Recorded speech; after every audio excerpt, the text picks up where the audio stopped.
Hi and welcome to episode number 640 with whatsforchow.com. In today's episode we're going to be drying or desiccating onions. This is a fantastic way to preserve your onions, and I find that dried onion flakes and onion powder lend a different type of onion flavor to your meals. It is more of a roasted onion flavor as opposed to regular onion flavor.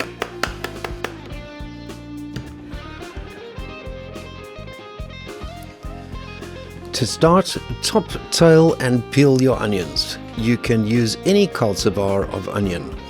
These ones are California brown. Cut the onions into quarters from the top to the bottom.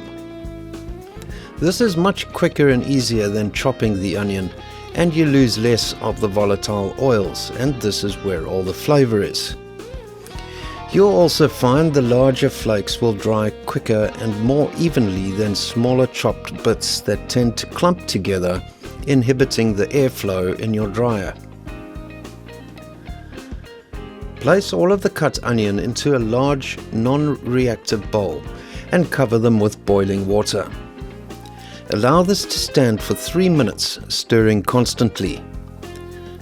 This heat softens the membranes between the onion layers and will make the onion layers very easy to separate.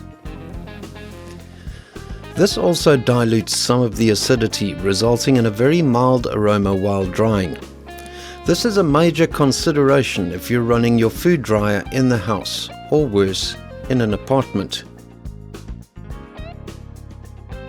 Drain the onions in a large colander and start packing the onion into your food dryer trays, making sure to separate any layers that did not separate during the heating and stirring process. By placing some pieces facing upwards and others downwards, you will ensure a good airflow through the dryer as a result of the big gaps between the pieces. Once you're finished packing the onion into the trays, place the lid on top. Make sure the lid vents are open and switch on the dryer. If your dryer has a temperature control, set this between 60 and 70 Celsius. To dry the onions completely can take anything from 36 to 72 hours, depending on the ambient humidity, the initial moisture content of the onions, and mostly your machine. A small domestic machine like this one will take longer, whereas a semi-industrial unit like the Excalibur will be much quicker. This is the result after 3 days or 72 hours. The onion pieces are bone dry and simply crush into bits.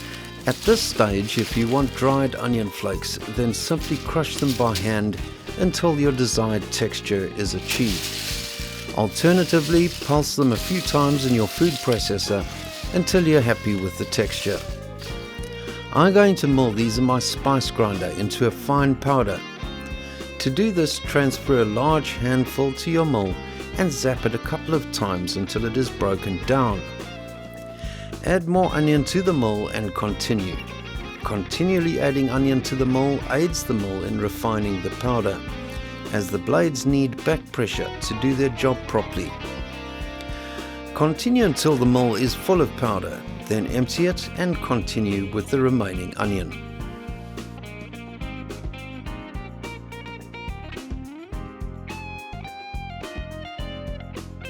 As soon as the onion powder is exposed to the atmosphere, it begins to cake or clump.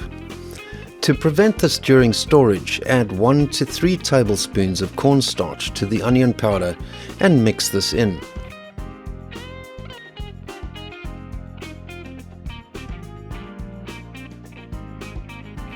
Transfer the powder to an airtight container for storage. This will last indefinitely stored in a cool place.